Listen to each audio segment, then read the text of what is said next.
So let me begin by just telling you a little bit about myself. I got into the field of trauma work mostly on just a fluke, but once I got into the field, I just fell in love with it. I went on to become a certified clinical trauma professional. And in the meantime, while I was doing that, my husband and I were fostering, and we fostered for 5.5 years. I can't tell you how many times I've sat in a meeting with mental health professionals who would say, if the parent or if the foster parent would just do X, Y, and Z, then everything would be better. But the experience that I had gone through was thinking, it's really not that simple. And so what I like to do is I like to take the theory of trauma and I like to take the reality of raising a child that has been traumatized and bring them together to give practical information and realistic tools that families can walk away with. A couple things to know about me just before we start off this training is I'm really goofy and I'm a huge nerd. I am a self-proclaimed nerd. And so as we move throughout, I'm going to give you some nerd terminology specifically when we go into the neurobiology of trauma, but I'll also give some just normal people terms that are really easy to remember and to understand. So this training will be broken up into 5 modules, and over those 5 modules, we're going to be looking at defining trauma, understanding the science or the neurobiology behind trauma, understanding the reason that the environment is so important and how sometimes as the adults caring for children who have been traumatized, our own stuff can interfere with how we're raising that child or how we're providing care for that child, and really how to balance that out. And then last, we will be talking about how to help a child to regulate emotionally, how to keep ourselves regulated emotionally, and just some practical discipline tools for kids, because when they come into our home, oftentimes they bring a lot of behaviors and they can be intimidating, but when we know how to address them the proper way, then we can start curbing some of those and really helping that child to find healing. So when you think of trauma, what are some of the things that you think about? Just take a second and just think about it. What comes to mind? Generally, when people think about trauma, they think about the things that come along with the bumps and the bruises. So physical abuse, sexual abuse, domestic violence. And those are most certainly trauma. But I want to expand that view of trauma just a little bit. So our first type of trauma is what I call an episode of trauma. Those are the events that are highly intense, but they're not happening all the time. Those are the things that we do generally think about in our culture as trauma. So a car accident, neglect, witnessing a crime or being victim to a crime, physical abuse or sexual abuse. And when you think about it, those events come in episodes. Even physical abuse and sexual abuse, generally there's a cycle, and so it's not happening all the time. The offender will abuse, then they feel a lot of shame and remorse, and there's this reprieve period until it builds up and happens again. And again, generally speaking, that can look different for each cycle. So sometimes that happens several times within a day, but generally it happens once every few days, sometimes once every few months, and so forth. But again, those are what we call our episodes of trauma. Our second type of trauma comes from the environment. It is much less intense, but it's happening a lot more. And this is where we're really starting to begin to understand that expanding of the definition of trauma, because historically we really haven't looked at what is coming from the environment. So from environmental trauma, kids generally have more symptomology than they would if they just had an episode of trauma. But environmental trauma would include chaotic environments, environments that are overly punitive, threatening. Conversely, it could be an environment where the parents just aren't engaging in meeting that child's emotional needs. And so it leaves that child feeling alone and as if they're not supported. Any type of instability in the home, marital instability, housing instability, financial instability. Every home has instability. The question is the child feeling the weight of that instability? So if there's marital instability, every marriage at some point is going to have some type of marital instability. But is mom or dad going and talking to the child about what's going on in the marriage? Is dad going and trash talking mom? Because that isn't a role a child is supposed to take, to be that type of a support to a parent, and that becomes too much of an emotional burden for that child.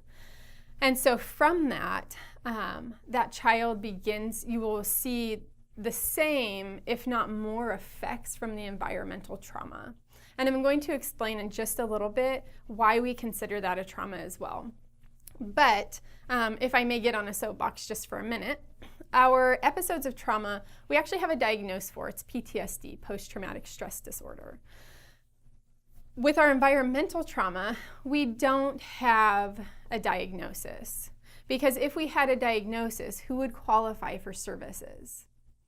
Pretty much everybody would qualify for services. So there was a group of people who submitted to the American Psychological Association when we revised the diagnostic manual to have a diagnosis for a developmental trauma, which would be the second type of trauma that we're talking about. And what happened was the insurance companies gave so much pushback about this diagnosis, because they would have to pay for pretty much everyone to qualify for services. And because they gave so much pushback, the American Psychological Association turned it down as a diagnosis, unfortunately.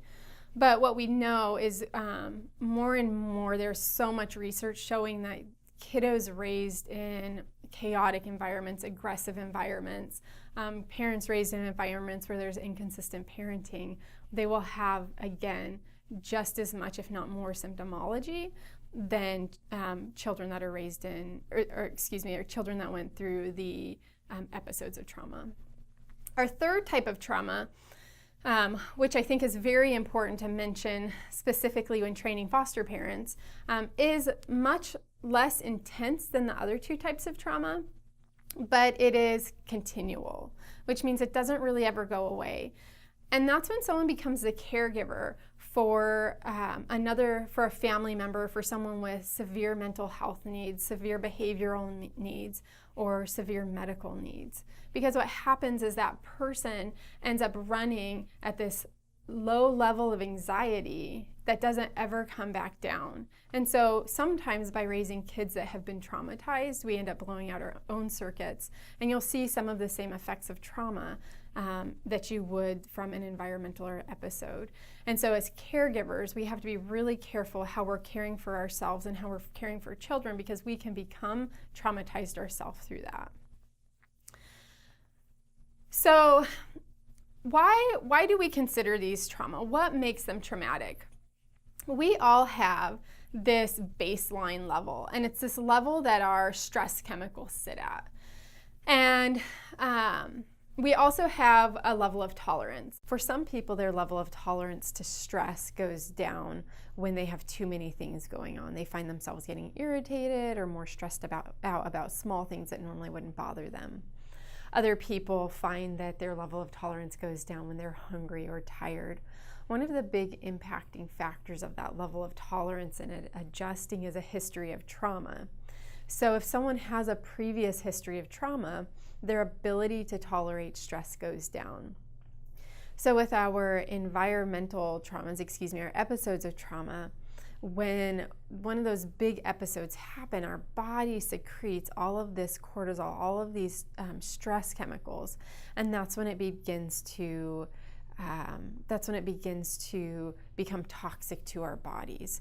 So it's impacting how we remember things, it's impacting how we can pull information up, it impacts our immune system and so forth. With the environmental trauma, let's just use the example of a parent that yells and screams and threatens.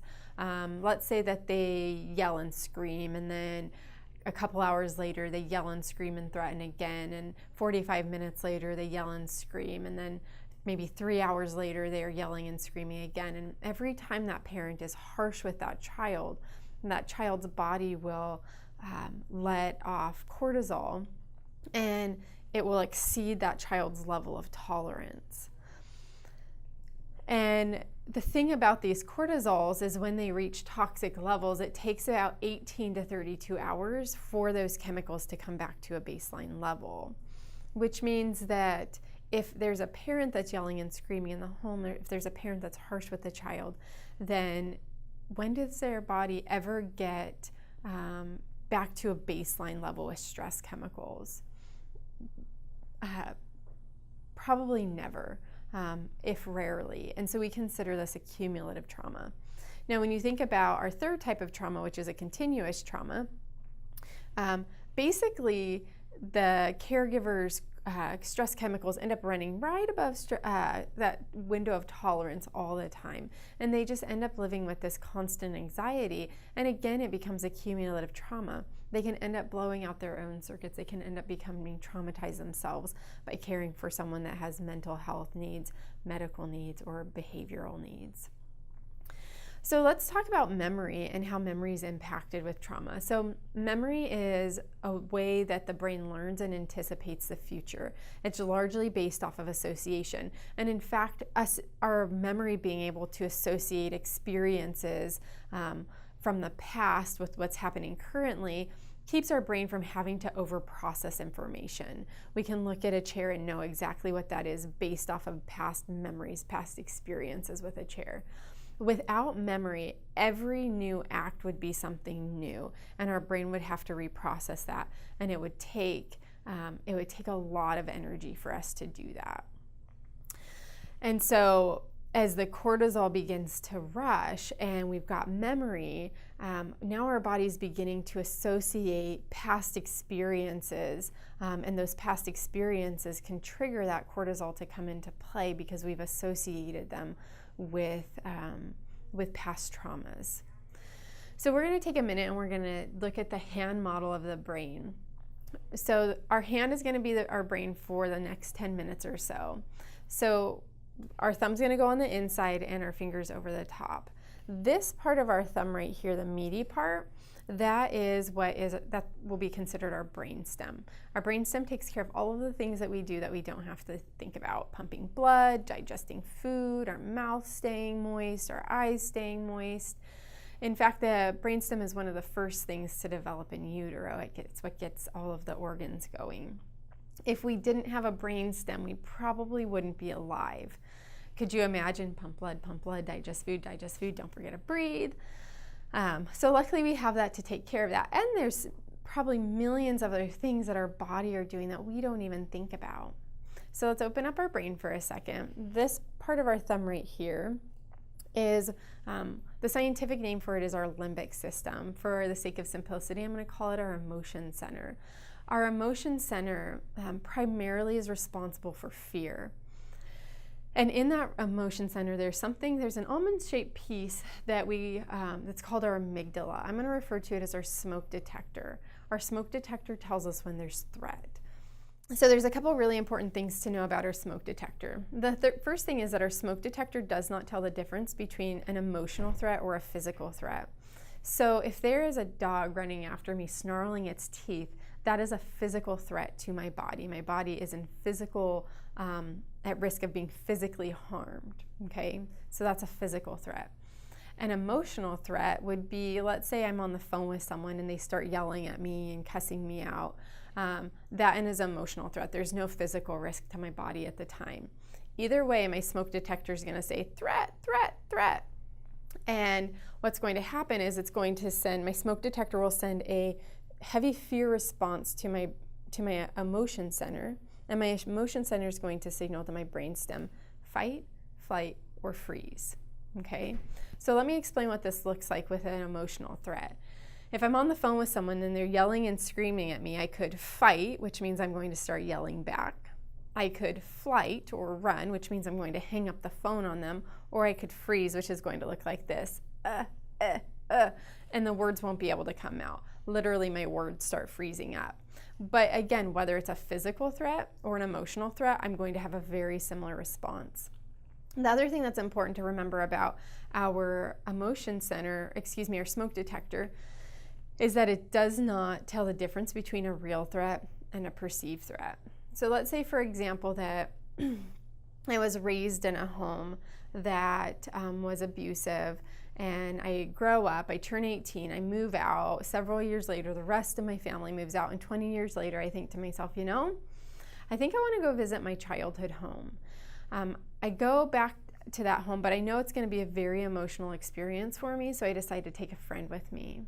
When I walk back into that house, because of memory and association, I will go, my smoke detector is going to go off. It's going to say, threat, threat, threat. It's going to send a fear response to my emotion center, and it's going to signal to my brainstem, fight, flight, or freeze. I'm going to have a bunch of emotions or a bunch of reactions, in my body. My heart rate might go up. My breathing will become short and rapid. My body will become tense. Is my friend going to have the same response? Probably not, because she has not associated that is not a perceived threat to her. She doesn't have memories from her past that say this environment, this house is a threat. A real threat would be the example of the dog, because for most people, that is a real threat. So again, our emotion center, our smoke detector does not tell the difference between a real threat and a perceived threat, and it doesn't tell the difference between a physical threat. Our smoke detector does not tell the difference between an emotional and a physical threat, and it doesn't tell the difference between a real and a perceived threat. So let's go back to our hand model of our brain. We're going to close our brain back up. This part right here where our fingers are, that is called our neocortex. An easy way to remember is that it's our thinking brain. When we're in survival, we can still have thoughts. The reason I like to call it our thinking brain is it's because it's the brain where we're actually thinking through things. So a lot of very important things happen in this brain. Thought and planning happen in there. We have a thought through process, forward thinking.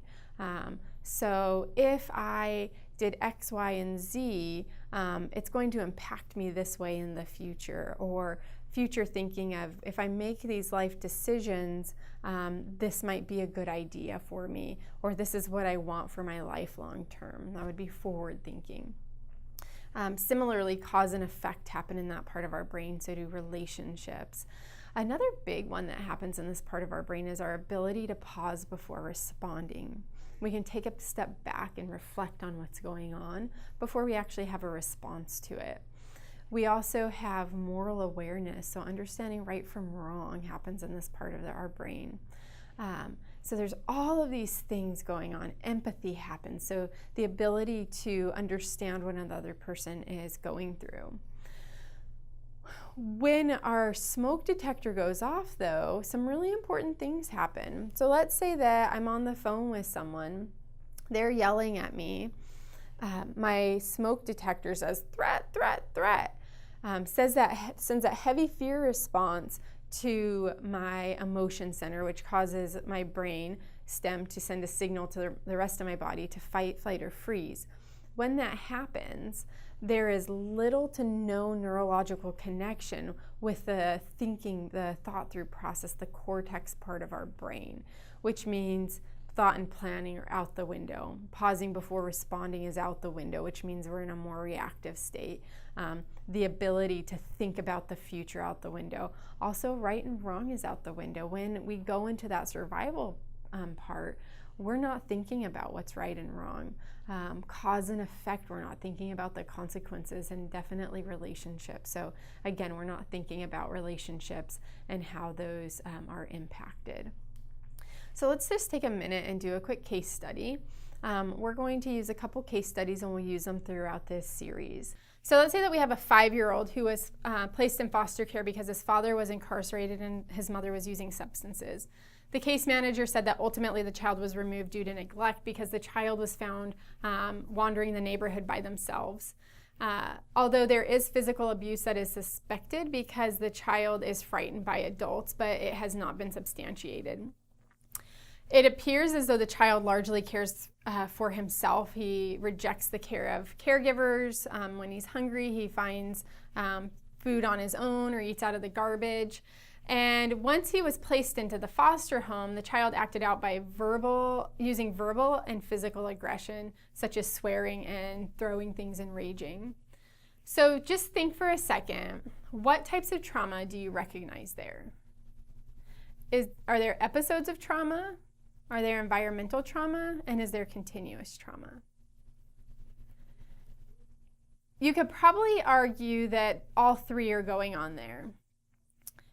There would be episodes of trauma if there was physical abuse going on, but clearly the child was neglected, and so that would also be considered an episode of trauma. But there's also the environmental trauma, because the child's parents were largely absent. We don't know if the home life was chaotic, but in many cases that's often the case. And then third, there may be continuous trauma going on once that child was placed in the care of that foster home, if that foster home didn't have the support and didn't feel equipped enough to handle the behaviors, to approach the behaviors. If it was overwhelming and anxiety provoking, that's when you would begin to see the continuous trauma. So we're going to talk about 3 levels of safety. This is from the work of Bessel van der Kolk. This is really where my nerdiness comes into play. I would argue, so let me take a step back. I'm going to give you really simple ways to remember each of the levels of safety, but I'm also going to give you the scientific terms. The reason I give the scientific terms, one is because I know that I have fellow nerds out there watching this video. Another reason is because I would argue that knowing the scientific terms is actually good for your social life. So let me explain. Have you ever found yourself at a party or a shindig or something like that, and there's somebody that is standing there talking to you and they won't stop talking, and you're thinking, why won't you stop talking to me? I don't really want to be talking to you. Most of us have found ourselves in that situation. If you haven't found yourself in that situation, you may want to do some self-reflection that you are that person. But if you start talking about things like the ventral vagal complex or the dorsal vagal complex, usually people stop talking to you and leave you alone. And so that's how it's good for your social life, because if you have complicated words to use, people are like, I have no idea what you're talking about, and they'll just walk away. So our first level of safety is it's our ventral vagal complex. That's the scientific term for it. An easy way to remember that is it's our social system. Our social system is our system that says, somebody please come and help me. And this system is largely affects the facial area. So have you ever thought about how our emotions, the way we express our emotions in our face and our body, aren't necessarily just for us? When I feel sad, I don't go sit in front of the mirror and look at my sad face. But the reason that we do those, the reason that we make those changes is to signal to other people, someone come help me, I'm having a rough time, or even I'm having a really awesome day, will someone come share in this joy with me? So what happens is when we have a bad day, our eyebrows might furrow, the corners of our mouth will go down, our shoulders might slouch. And this is our body's way of signaling to other people, can you please come support me? So let's say that I had a really bad day at work. I walk in my front door, and the corners of my mouth are turned down, my eyebrows are furrowing, my shoulders are slouched. As soon as my husband sees that, he's going to come up and hopefully give me a hug. Now, he doesn't ever actually have to think to himself, Crystal's eyes are furrowed, she's frowning, her shoulders are slouching, she must be feeling really sad right now. But within just instantaneous, his brain picks up on what's happening in me and he knows how to respond. And it's through that social interaction that I begin to feel better. He can't fix my day, but what he can do is through the hug, through the skin-on-skin contact, my body will release a bunch of feel-good chemicals. And that's what helps my body to regulate back out and to begin to feel better. For a lot of our kiddos, though, their social system wasn't effective for them. For young children, if they cry and cry and cry, if they give that frowny face and that verbal expression of someone come and help me, and no one responds, their brain says this isn't an effective way to communicate. And so for some kids, it just ends up shutting down. So when that happens, we'll move into our second system, which is our aggressive defense. The scientific name for that is our sympathetic nervous system. Our aggressive defense, the part of our body that's largely affected by that is the chest area. Our breaths become short and rapid. Our heartbeat raises. Our muscles become really tense. And this is considered our fight and our flight response. This is our system that says, nobody's here to protect me, so I have to protect myself. And the reason that our breaths become short and rapid and our heart rate goes up is because it's our body's way of saying, I have to be prepared to protect myself. I have to be prepared to run when I need to, and I have to be prepared to fight when I need to. When kiddos and even adults are in this system, we see a lot of aggressive behaviors, hostility, physical aggression, verbal aggression, opposition, non-compliance. And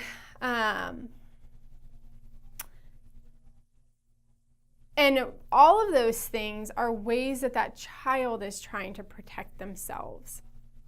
However, if that doesn't work, if the threat continues to happen, if they continue not to be safe, then many children will go into their third level of safety, which is our passive system. Our passive system, the scientific name for it is the dorsal vagal complex. This system it largely impacts our digestive area. The reason being, digestion is a really long process, and when the body goes into survival, it is in a very reactive state, and it doesn't have time to digest. It's like the body says, I can't take time to digest right now, I just need to survive. So in this system, we see kids that have a lot of stomach problems, irritable bowel syndrome, constipation. I've seen kids go in for biopsies on stomach tissue that come up as inconclusive because they have stomach aches that aren't explained. Behaviorally, the system can be a little bit tricky. Behaviorally, this is where a child tries to numb out or to avoid confronting the hurt that is happening in their lives or has happened in their lives. So on one end, we can have kids that are very, very compliant and very perfectionistic, kids that listen the first time, they're getting excellent grades. That can help them gain a sense of control in their life, but ultimately it is if I obey, if I do exactly what's told of me, it's kind of that freeze response, right? The passive system is that freeze response, and nobody will notice me, I'll go under the radar and I'll be safer there. The struggle or the problem with that is generally the squeaky wheel gets all the attention. So kids that are in their aggressive defense are usually the ones that come in for therapy because they're acting out and the caregiver's like, this is too much.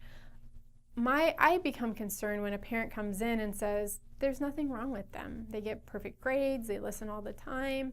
And my mind goes to, are they in that shutdown system? When kids are in their shutdown system, they're at a higher rate for self-harming behaviors. So what happens when children self-harm or cut, when they cut, it helps them to feel something, or it helps them to divert the pain that they feel because they've numbed or are trying to numb.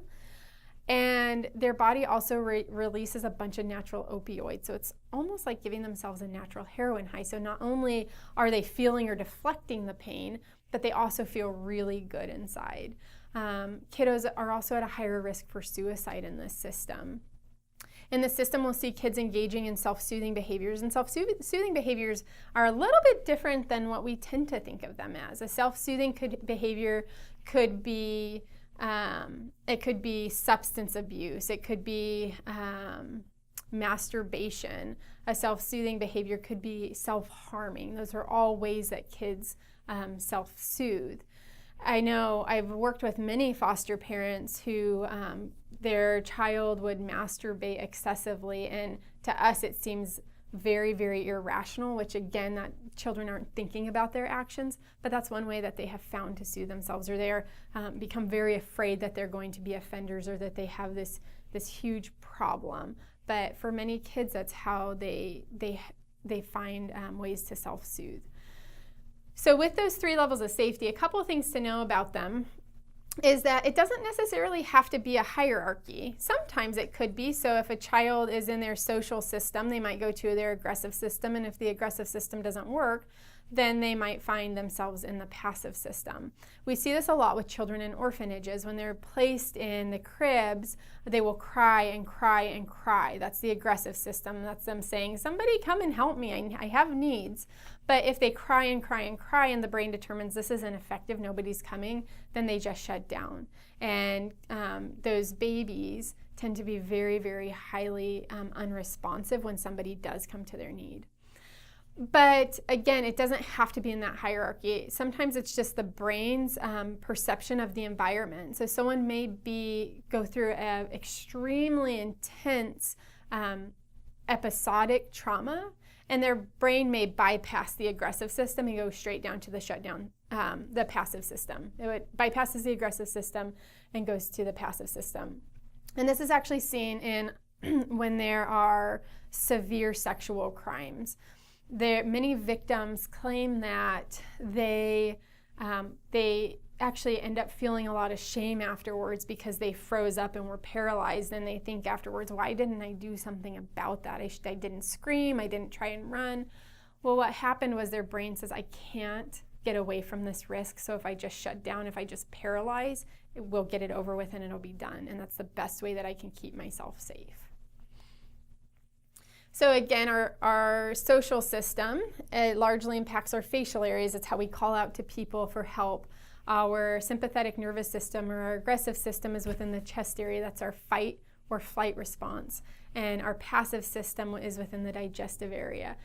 That's when our body begins to really start to shut down. So remember when I gave you the hand model of the brain, I talked about the vagus nerve. The vagus nerve is that nerve that runs the length of our spine. It connects to every major organ of the body. So when we talk about children having post-traumatic stress disorder, that's not a psychological disorder that just happens in their brain. A lot of those chemical responses derive from signals that the brain sends, but that really is something that happens throughout the entire body, because when we go into that survival system, it's impacting our heart, our lungs, our digestive area. And so that survival system literally is happening throughout our entire body. So let's go back to our case study again. Remember, we have this 5-year-old boy who was removed due to his dad being put in prison and his mom using substances. There was clearly neglect, possible physical abuse, and this child is now using verbal and physical aggression within the foster home, such as swearing at the foster family, raging, and becoming physically violent. So I want you to take a minute and just think, what level of safety does this child appear to be in? Do they appear to be in their social system? Do they appear to be in their aggressive system? Or do they appear to be in their passive system? If your answer was that that this child would be in their aggressive system, you're correct. What this child neurologically has deemed is that they are unsafe and that they don't have a caregiver to keep them safe. Removing a child from one environment and placing them into another environment does not cause the brain to change to say this is safe. And that's actually a huge myth that happens within foster care. Once we take that child out of their home and put them in our home, which is this loving, safe environment, they're going to be okay. But remember, the brain works off of memory, off of association. And so that child, first of all, has had neurological changes happen within their brain system, and moving them to a new environment is not going to revert those changes back immediately. If the changes are able to be made, it's going to take time. And so this child is just learning, they've just learned based off of their associated life experiences, there's not going to be anyone here to protect me. I have to protect myself. What happens, especially when kids go into that aggressive system, is that the behaviors become overwhelming for foster parents. And so we bounce that child from that home and really validate for them, no one is going to be here to take care of you.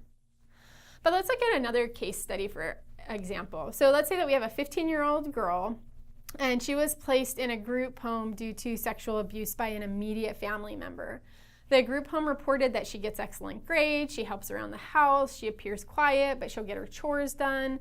And really the group's home's like, we can't really complain. She's just a really good kid.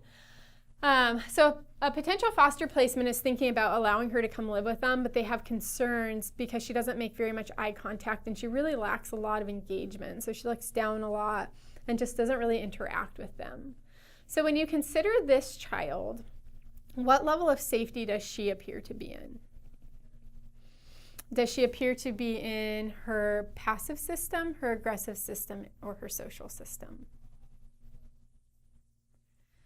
If you answered that she is in her passive system, you're correct. She is likely in her passive system, which means that she is at a higher risk for self-harming behaviors. She is at a higher risk of avoiding what happened or trying to numb out what happened. Again, oftentimes this gets overlooked, just like in the scenario where the group home says, we can't really complain, she's a great kid. First of all, on a side note, the children that I work with, when they come into my office, I always say there's no such thing as bad kids, all kids are good. And so I think as caregivers, we have to be careful of saying what a bad kid is or what a good kid is, or is this a bad baby or a good baby. All kids are good. But for them to say, you know, I really can't complain, maybe she's okay.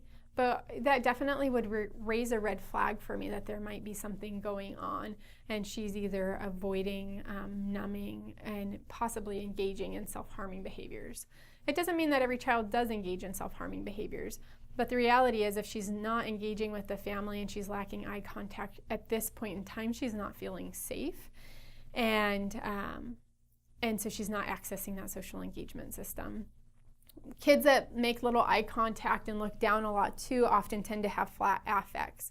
If a child has a flat affect, which means they're not showing facial expressions, that means that they're not using their facial expressions to signal to others that they are in need of support. So just to review, when we have kiddos come in, generally speaking, they're not in their social engagement system. They're in either their aggressive defense, which is how they've adapted to the environment, it's how they're protecting themselves, or they're in their passive defense, which is how they mitigate, it's how they help to soothe the pain. So in our aggressive system, clinically speaking, these are kids that we usually see with behavioral disorders.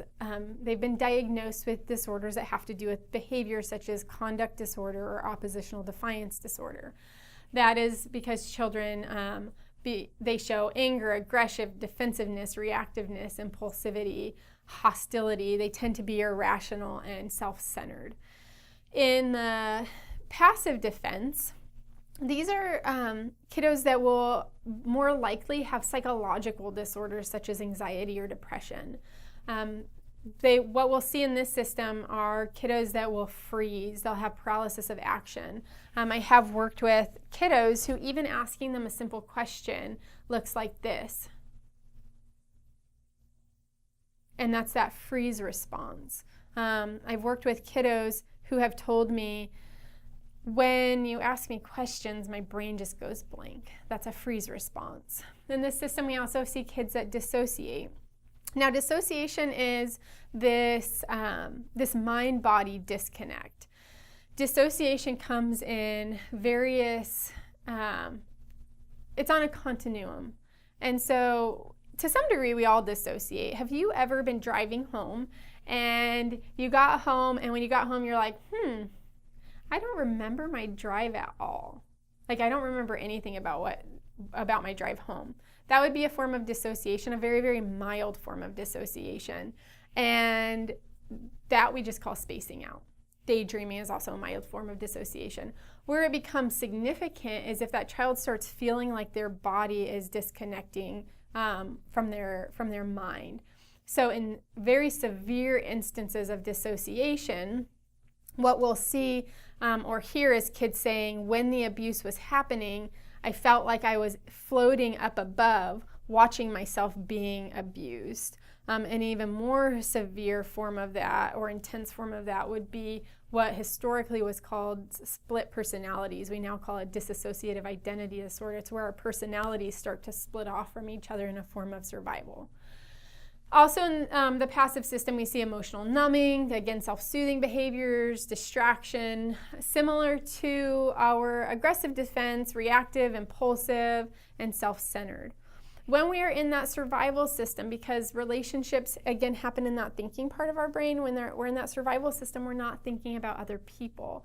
And so I don't want to fault children for being self-centered. That's just the essence of the survival system.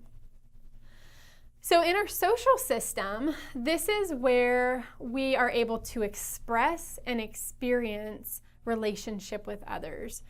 In this system, it's where our body calms down and becomes regulated. In that social system, our heart rate's lower, we feel more relaxed, our breathing is slower and rapid. This social system begins to form rapidly from the point of birth and on, and it really is what helps us to communicate with one another. The social system and our two survival systems, so the aggressive defense and the passive defense, they'll work in indirect correlation. That's my fancy math term. They cannot both be working at the same time. So the more and more that we are in that threat response system, the less that we are in that social engagement system. We can't be engaging in relationships and having warm, fuzzy feelings at the same time that we're in survival. And so kids often come into our homes in survival. What we want to do is we want to be able to lessen that survival system, to work with them, to offer them the support that they need in order to reactivate or bring up that social engagement system. So I like to think of these systems and how they work almost like a mall security guard. When there is one security guard at the mall, is that security guard able to detect every threat that occurs or every illegal activity that occurs in that mall? Not likely. I guarantee you that at the mall there are a lot of illegal things that happen. I'm certain there's substance abuse and vandalism. I'm sure there's many other things that I probably don't want to know about that are happening there. But that security guard is solely there to they'll pick up on some of the criminal activity, but primarily they're there to detect when there's a huge risk and to call up backup support when needed. So those are kiddos that are raised in really healthy, loving environments. They don't have to have a heightened smoke detector or risk detector, because they know that for the most part, things are okay, but they also know that they can call for backup support when they need it. When a child isn't raised in that environment, though, they might have what I like to consider like an extra squad of officers. So being in the Valley in Arizona, I know that there are malls in the area that can't just have a security guard. They actually have a small squad of officers who are on site. They circle the premises, they might walk the mall, because those malls have more threat to them. There's more risk of threat to them. Now, with the security guard and the squad of officers, they're going to pick up on a lot more criminal activity. A lot less is going to get by them. And so they're going to see a lot more threat than just that mall security guard. So it's the same with our kiddos.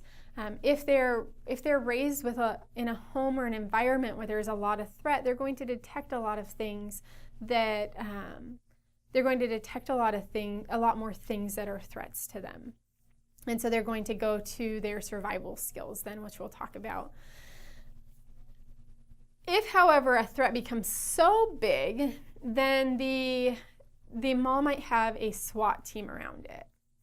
Now, I tend to think of myself as a pretty good citizen. I try not to do illegal things, but if I went up to a mall and it was surrounded by a SWAT team, would I be well received? Even if I had good intentions to help them out, would they receive me well?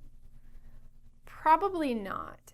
If I walked up to that SWAT team, even if I had warm cookies in my hand going to help them, chances are they would take me down. I would be considered a threat. So when kids are in that constant state of survival and that constant state of threat, it's like they have this SWAT team around them. And we can go to them as caregivers, well-intended, but they will see us as a threat.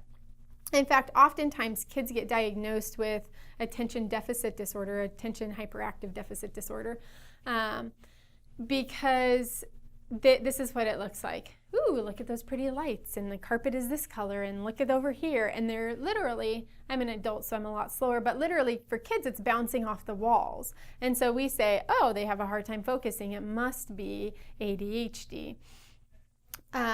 For kids, though, that have been traumatized, it's not ADHD oftentimes. It is what we call hypervigilance. Their brain no longer has the ability to tune out or to determine things that are irrelevant in an environment. So I could have a conversation with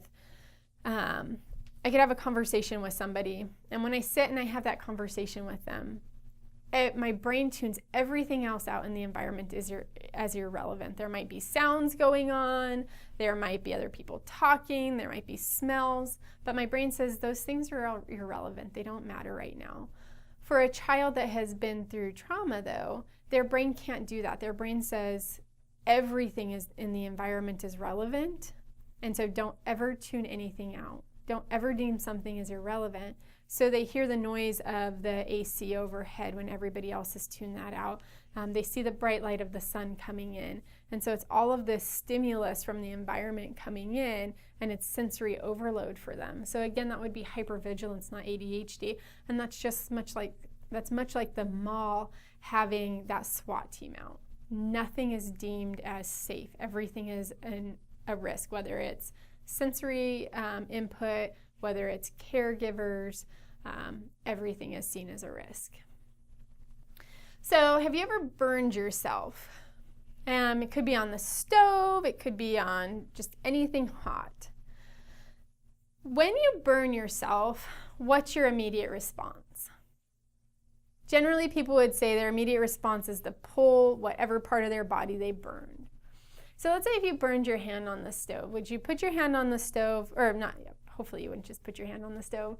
If you burned your hand on the stove, would you leave your hand there and say, I wonder what is going to be the consequence of me leaving my hand on the stove versus taking it off? I wonder how it's going to impact my family if I leave my hand on the stove. Even better yet, what's in the best interest of humankind? Is it in the best interest of humankind to leave my hand on the stove or to take it off? That would be completely ridiculous. When we burn ourselves, it's that 1/20th of a second reaction. We just pull our hand off. So when a child perceives threat, they go into that 1/20th of a second reaction time. And so they're not thinking how it's going to impact them. They're not thinking how it's going to impact their relationships. They're not thinking about how to better humankind. And so often as we care for kids, it feels like to us that it's directed at us, as though somehow our child went, oh, I'm going to make my caregiver's life miserable today, and it's going to be wonderful. They're not thinking that. There's no rationality behind it. It's 100% reactive. So let's take a little bit of time and talk about behavior. As we talk about behavior, keep in mind that behavior is communication. Whether you're an adult or whether you're a child, people try to communicate something through behavior. So let's figure out what our kiddos are trying to communicate to us through their behavior. Have you ever had a sunburn before? And if you have had a sunburn, what are some of the things that you've done to help your sunburn to feel better? Just think about it for a second. Are there people that you would avoid? Are there situations you would avoid? Are there things that you would do to put on it, or anything you would change about what you do to avoid from it getting hurt? Generally, when I ask this question, people respond with stuff like, I'll put aloe on it. I've even heard people say that they put apple cider vinegar on it and that helps. I have heard people say that they wouldn't go sunbathing or that they wouldn't take a hot shower. I have a brother, and he is a lot taller than me and a lot bigger than me, and he's also very, very ornery. And if I ever had a sunburn, I would not go around him, because I can guarantee you he will poke my sunburn and he will slap my sunburn. And so I have found that when I have a sunburn, there are people that I will avoid as well. So there's all of these things that we do to avoid hurt of our sunburn and to help it to feel better. When kids go through trauma, that traumatic experience it becomes like a sunburn to them, and they do things to protect it, to keep it from getting harmed further. So let me explain this a little bit more. Our sunburn is, or people who have been through trauma, their sunburn is almost like this system of negative beliefs. So it could be anything from I'm not capable, I'm a failure, I will never be loved, or I will always be unlovable, I'm not worthy, or I'm worthless, I'll never have any control in my life, I'll never be safe, or I'll never have a sense of security.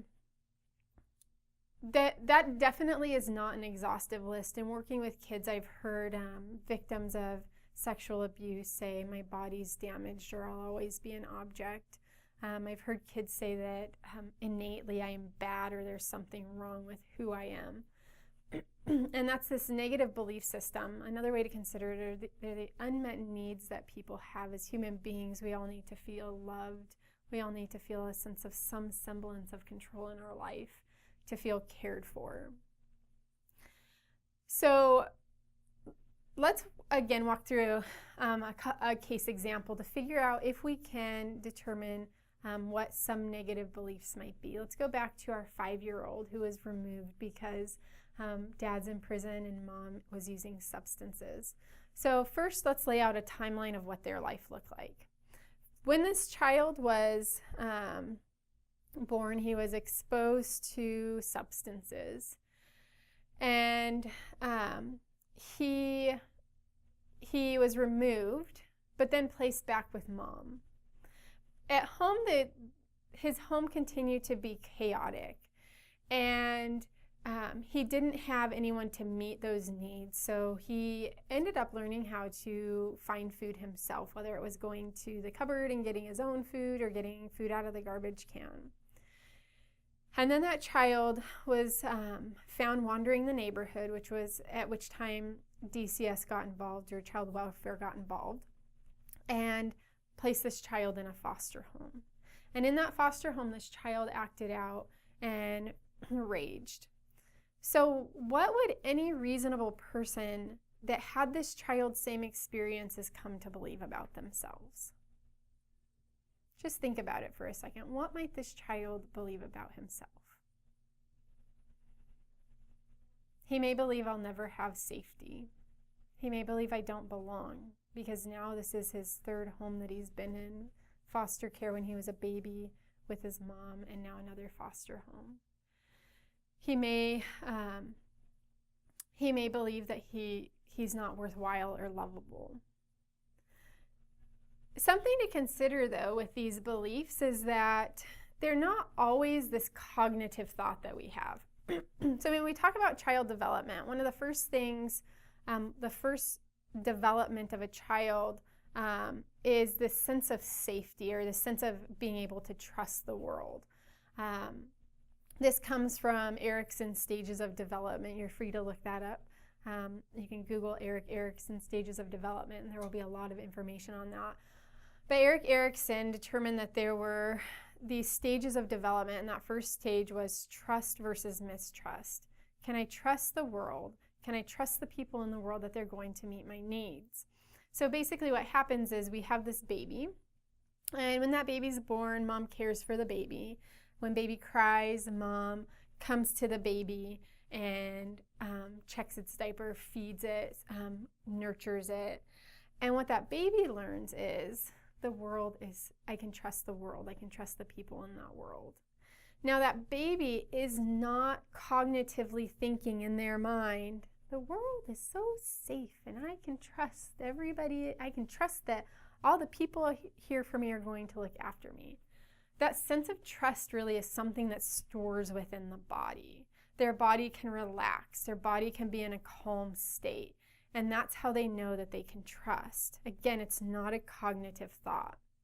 So let's say we take another baby, and that baby is left, and he cries and cries and cries, and nobody comes for that child. And if they do come for that child, they are talking in a harsh tone. They're saying, "Stop, you're bad." What that child is learning is that he can't trust that the people are going to care for him, and he can't trust that the world's a safe place. Now, again, that child isn't cognitively thinking, "The world is so untrustworthy. I can't trust my caregivers." It's a feeling that stores within the body. So the body becomes tense. The survival systems start kicking in. So when we talk about a negative belief system, when we talk about these unmet needs that a child has, the child may not cognitively be thinking, "I'm worthless, I'm not lovable," but really it's the sense that they feel within their body, okay? So whenever a fear arises around this negative belief, it's like poking at that sunburn. What I've heard a lot of and seen a lot of with primarily teenagers as parents or caregivers say, "I sit and I watch my child do their homework, but when they get to school, they don't turn it in, and I don't understand why." Well, if you're a child who has been to 10 different schools and your negative belief is, "I'm a failure," it's a lot easier not to turn in your homework than to turn it in and everybody else know that you're a failure. Again, that's not to say that that child is a failure. What that's saying is that belief system, what has stored in the body is, "I'm a failure." Another big one that we see with children that are in care is the sense of, "I have no control in my life." And when we have that sense of, "I have no control in my life," whenever someone tries to take that control back, then it's like poking that sunburn. It's like coming up and just smacking that child's sunburn, and that's going to kick them into that survival mind. So then we're going to start seeing a lot of behaviors. So a few ways that kids are really good at gaining control in their environment is by knowing how to push their caregiver's buttons. Because if I know how to push your buttons, then I'm controlling how you feel, and that's a really great way to gain control in life. Another way that children gain control, and this can kind of fall in line with that of pushing the caregiver's buttons, is that if I defy you every single step of the way, then I feel some sense of control in this relationship, and I feel some sense of control in this situation. What happens, though, is as caregivers, we end up in a control battle with the child. There isn't a reason that we need to be in a control battle, because as caregivers, we ultimately have final control, final say over what happens in the situation. But what we do is it causes, the child comes and they push and they become defiant, and we end up pushing back. You can't have opposition unless there's two forces. If there's a child that's coming, there's no opposition until the moment the parent pushes back. And what ultimately happens is we end up in these control battles with children over something that maybe didn't need to be a control battle. And again, we're going to talk a little bit about that when we get to, when we talk more about the discipline. But as caregivers, when we can give a child control in their life in small forms, they won't feel this overwhelming sense to try and control everything. And what we say when we say, "I'm going to give you a little bit of control," is, "You can trust me that I have control and I'm keeping you safe, because I'm going to share this with you right now." So again, with the negative belief system, it's really it's really the sense that stores within the body, and it's this belief system that we hold of ourselves. So what is helpful to do is to determine what could possibly be a child that you're caring for, what could possibly be their negative beliefs? Because when we can determine what their negative beliefs are, it gives some understanding behind the behaviors. So if my belief is that I don't belong, a really great way to learn how to belong or to begin belonging is to lie. And I've seen a lot of teenagers come up with very, very clever stories about their lives, and very elaborate stories. And for them, if they don't feel a sense of belonging, they're going into that survival skill of lying. They're not thinking, what's going to happen if people find out the truth? Because remember, there's no forward thinking. There's no cause or effect. They're not thinking, I wonder if this is going to impact my family. Because they're not thinking about their relationships. They have this body sense. They feel this sunburn, and they go into that survival mode and do what they need to. The same is true with manipulation. And we're going to talk about, and I'm going to give you some resources for actually how to handle these behaviors in our last section.